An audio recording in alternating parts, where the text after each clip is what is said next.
adalah tegangan listrik yang dihasilkan oleh aktivitas sel-sel hidup, terutama sel otot dan sel saraf.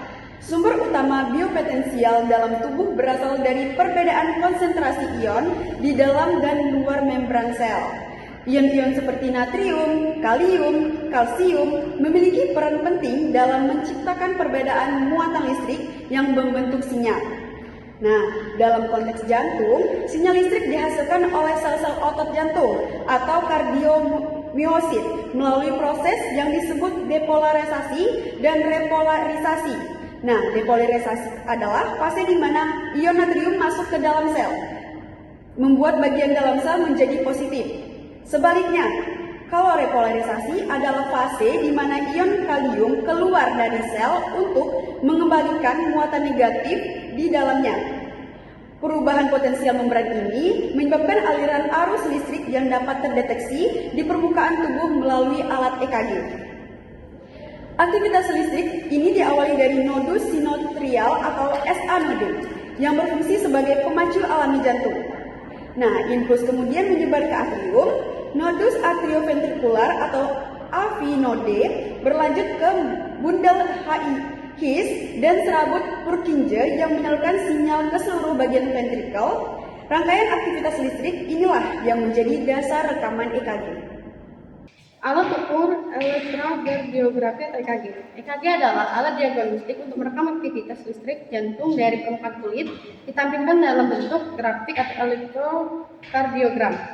Komponen utama yaitu sensor, elektroda, kabel sedapan, unit mesin atau menguatkan sinyal, menampilkan atau mencetak atau grafik.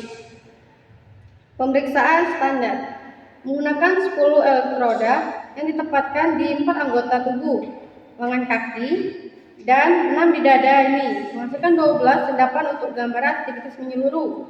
Fungsi utama EKG: 1. Menilai irama dan frekuensi denyut jantung.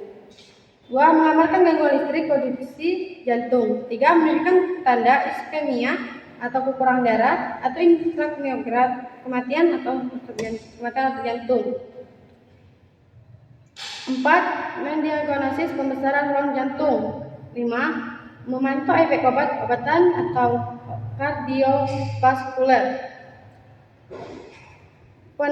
Penempatan sedapan yang benar.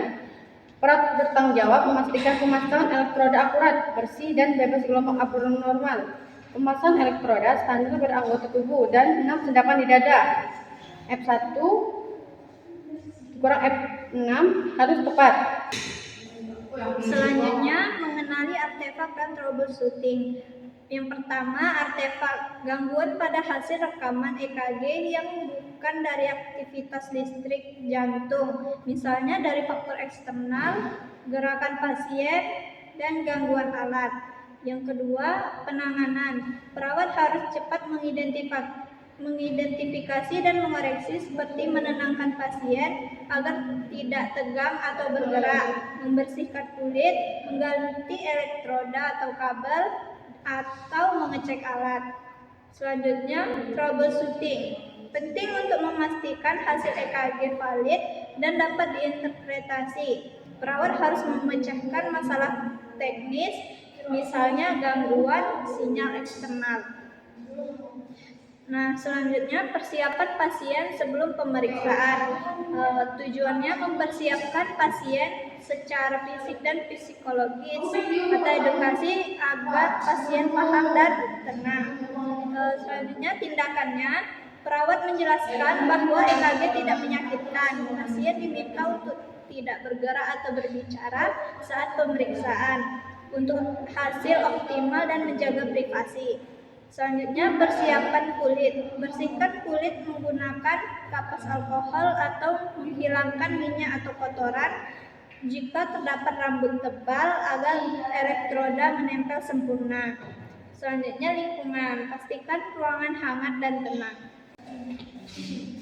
Kesimpulan, biopotensial listrik merupakan sinyal alami tubuh yang dihasilkan oleh sel-sel otot dan saraf, termasuk otot jantung. Sinyal ini dapat direkam melalui permukaan tubuh menggunakan alat EKG. Pemeriksaan EKG sangat penting dalam menilai kondisi jantung.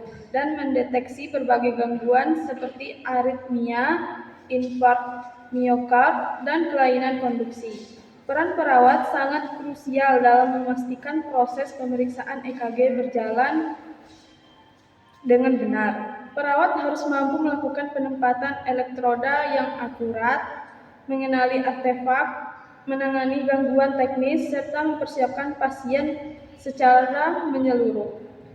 Ketelitian dan pemahaman teknis perawat menentukan kualitas hasil EKG dan kearutan diagnosis dokter. Saran: perawat sebaiknya mendapatkan pelatihan rutin mengenai teknis EKG dan pembaruan pengetahuan alat medis.